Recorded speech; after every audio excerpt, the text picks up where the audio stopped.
Hi there, I'm Betsy de Thierry, and I'm just going to speak just for a little bit about trauma and the impact of trauma on children and young people and what we can do about it. I'm a psychotherapist, I'm a teacher, and I've written a whole load of different books that are all about children and when they've experienced trauma.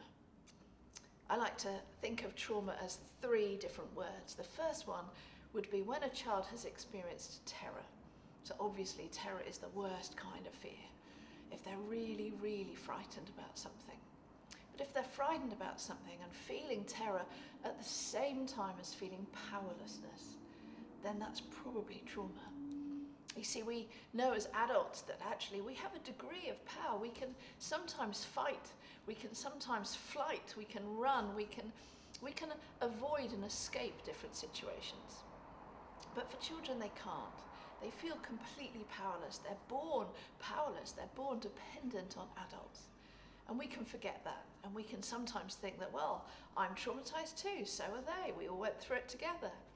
But actually the impact is going to always be far greater on children who look to us adults to find a sense of security and safety because they are always so powerless. So first of all, terror. Secondly, powerless. And then thirdly is the word overwhelm. If a child or a young person experiences something, an event or an experience or an event that's repeated or over a long period of time, they can feel terrified and powerless. But if they can run to an adult and they've got words to be able to explain what they're feeling and what's going on and how fearful and scared they are, the long-term impact of that event or experience will be minimalized. What we recognize, don't we, is that so often when children and young people are experiencing something which is traumatic, terrifying, and where they're powerless, we know that very often they can't run to an adult to find help from that adult. And this is not about shame or blame. This is about an acknowledgement that very often the parent is really very terrified and powerless themselves, or as reasons that the child can't tell us what's been going on because actually they feel like if they really tell us as the adult how they feel, what if mum or dad or the carer then feels even more overwhelmed and then they might lose their adult. And so they tend to not speak to us. They can hold it inside instead of speak. And what we know is when there's emotions and feelings and thoughts and experiences that are stuffed down on the inside rather than externalized, that can make us have long-term consequences. And for children and young people, it can cause them really long-term feelings of confusion and muddle and sadness and depression and anxiety, because ultimately those feelings that should have come out have really become toxic on the inside. So that's just a thought about what terror and powerlessness and trauma are. Of course, we over here in the UK have been watching very closely all the unfolding of the fire situation for you in Australia, and it's been really tough watching it. And you know, we have the utmost of respect for your courage and what you've had to endure as families and communities and individuals. But we do recognise, don't we, that just like in other situations that we've had over here, when children are caught up in these situations, very often they do feel terrified and powerless. And sometimes they aren't able to run and find safety and comfort in the parents, or maybe a little bit, but not quite enough, because everybody's in a state of panic and overwhelm. So how can we make sure that the children in your communities don't end up with long-term, what I like to call toxicity, toxic feelings on the inside, that where there's nowhere for them to express or make sense of it? What can you guys do? What can people do to enable recovery from those devastating experiences? I guess one of the things that I find really helpful when I'm working with children and young people is to explain a little bit of the psychology around fear. And so we love to tell the children about the triune brain theory, which you might well have heard about. But we find that kids do feel a lot better when they understand why they behave in certain ways. Because one of the things that often happens when children have been terrified and powerless and overwhelmed is that they end up behaving in ways that they didn't do before. They act in ways either aggressively or they're impulsive, or they've got big, strong emotions, or they feel anxious, or their chest is tightening, or their breathing is more shallow, or they're wetting or soiling, or they're fighting or arguing, or there's so many other things. For many children it's more acting in, and they could be children who are fingernail biting or self-harming or feeling negative thoughts about themselves and feeling that they're bad because they're feeling worried. There's so many different trauma symptoms. They are symptoms of the experience of feeling terrified and powerless. And what we know is that when children are feeling all of those things and then acting in those ways, they can be scared. And so what we teach them is this. We say that this part of the brain here is called the prefrontal cortex. And that's responsible for our thinking, for our reflection, for being rational, reasonable, intelligent. And then here, this part of our brain is the limbic brain, where our sunglasses should be. And we explain that this part of the brain has two little amygdalas in either side of the hemisphere, and that's where our fear center is. And then right at the back, where our neck is the part of our brain which is our brainstem, and it's the most primitive part of our brain. And so we know that actually when we were born as babies, all of us had a perfect and well-established primitive brain. It was born fully functional. And the key thing about the primitive brain is it's automatic. It's like a subconscious part of our brain. And so actually it leads us in automatic behaviors like our breathing and our heart rate. But it also has the threat response. So if I suddenly saw something very frightening or scary, immediately my brainstem would first of all the neural activity would be in our brainstem. And as soon as that starts acting and saying, fight, flight, freeze, it acts like a survival brain. It warns us that there's something around that's going to hurt us. Immediately our amygdala alerts our body as if it's like a fire alarm. It goes beep, beep, beep, beep, beep, beep, beep, beep, beep, beep. And that causes this part of the brain to go offline. And what we know is this part of our brain is also responsible for the Broca's area, which is the area for speech and language. So what that means is, in the moment of a terrifying experience, we have automatic processes, we have fear, and we can't be reflective, thoughtful, cognitive, rational, reasonable, because that part's gone offline. There's not much neural activity there because the whole brain is absorbed in trying to survive. Do I fight? Do I flight? Do I freeze? And it's not a thinking response, it's an automatic response. When a child understands that, that's why sometimes if a teacher or a grown-up or some kind person says, so how are you feeling after you, I don't know, lost your home or saw somebody get hurt, how are you feeling? Very often a child will do this. Because they don't know what they're feeling. There aren't any words. They can't put it into words. They don't know. Because all they've got is very deep feelings that are very deep down. And so we can help the child to understand that that's not because they're bad, that's not because they're silly, it's not because there's something wrong with them.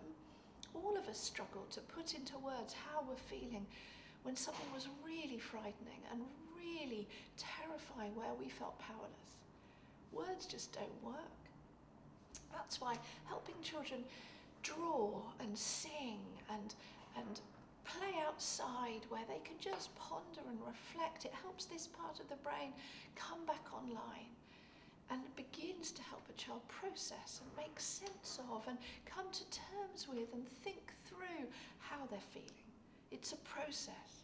It's not automatic and fast to have words to how we feel. I'm sure right now if I asked you as a visitor to Australia, how are you feeling about your community and the trauma you've been through? You might too look at me and go, well, it was awful. You might not find the words, because what words can really pull together the depth of the feeling and the experience that you've had to survive? So when we explain to children about this very simplified neuroscientific theory around the triune brain, actually it reduces their sense of shame. Because some children feel shame, they feel like there's something wrong with them. And when we can explain that that's a normal response to feeling terrified, they can actually feel quite a sense of relief. And that sense of relief can lead them to being able to engage in activities where they can begin very slowly and gradually to draw pictures and to maybe write stories and to talk about how other people might feel before they think about how they feel. So that's just one little tip just for now. Another tip is just to remember what trauma symptoms are. Because sometimes children look like they're being naughty, or they look like they're attention seeking, or they look like, they're just being a problem and they're causing more difficulties. And when you're all stressed and busy trying to sort out some difficult situations, of course it can be so frustrating having children that appear to not care and appear to be naughty. And I just wanted to mention that very, very often children can appear like that when actually on the inside, on their subconscious, they're trying to make sense of things and their behaviour is actually just communication. And if they're being aggressive or not compliant, or if they're pushing you away, or if they're just being agitated and upset, very often that's a symptom of having experienced something where they felt terrified and powerless and overwhelmed. What happens is there's a rise in cortisol and adrenaline, which are our stress hormones. And so actually it becomes really difficult for children to sit still. It becomes really difficult for children to focus on learning, because this part of the brain keeps going offline, because the brain keeps being overtaken with a need to survive, which is only because they feel frightened. When we can understand that, and when a child misbehaves or suddenly kicks another child or runs away or does some behaviours that are really difficult, when our response is one of curiosity, Dan Siegel, a psychiatrist, he says, let's be curious, not furious. When we can be curious and instead of immediately tell them off and point out what difficulty they're causing us, if instead we can be curious and wonder what must be going on for them, when we can be kind and nurturing, and I know you're all, of course, kind and loving people, but when we're very stressed, it can be so difficult, can't it, to have that emotional energy to consistently be kind for someone else when we ourselves sometimes need some kindness. But if we can be respectful that those behaviours are not who the child is, they're just trauma symptoms of them feeling frightened and overwhelmed. And similarly, if we find that the child is struggling to engage in reading and education or focus, or if they're not listening to the adults, or if they feel withdrawn or in a daydream, if they're finding sleep difficult, if they're just agitated and not themselves, if they're emotionally explosive and the smallest thing causes them to explode, it's important to recognise that those are trauma symptoms. I often say to people, you know what it's like to stub your toe, to hurt your toe on a door. If you're on holiday and you hurt your toe, we all tend to say, silly door, ow, that hurts, but then we feel okay. But if we've had a really bad day at work, or things have been really tough, and we stub our toe, you know what I do, and I think probably what many of us do, is we think, flip, that hurt. That's the final straw. I've had enough. And I think sometimes our children, if they've experienced and survived some really frightening experiences, and I can imagine that those fires would have been so frightening for so many of the children and young people. If they do something very little, like fall over, or stub their toe, or if a child picks on them or calls them a name, it will be very easy for them to immediately explode as if it was a big thing that happened. And we understand that that's a normal trauma symptom. So it's actually called emotional volatility or emotional dysregulation. They're unable to regulate their emotions. Being self-regulated is not an easy thing when you feel up to here with big, strong emotions like terror and powerlessness. Very often children feel like they need to take control of small things. Because if you take control, when you feel powerless, you feel better. All of these behaviours come from a place where really what the child needs more than anything is some extra love and care and attention. Remember, if a child is attention seeking, what we know they need is attention. They need attachment, they need relationship. They need to be in the company of an adult who has got just about enough emotional energy to invest into them, to listen, not just with their ears, but with their body, to really listen to that child so they feel emotionally safe. When a child feels known, when a child feels emotionally safe, when a child feels listened to, they can begin to unpack all their other feelings and thoughts. And sometimes I found that children tell us worries that we had no idea that they were thinking. No idea. And they can sometimes seem so irrational, but they're lurking deep down in there and causing all these behaviours to happen. So that's just a quick introduction to help, I hope, some of you just understand a little bit more about when a child or a young person has experienced trauma, when they've experienced terror and powerlessness, when they've been unable to stop or run away from really frightening experiences. It changes their emotions. Their emotions become so much bigger. It changes their learning. It's really much more difficult to focus on learning about something that is not part of your survival. It changes your behaviour. You have all these different behaviours that seem to come out of nowhere, but actually they're all connected to the need to survive.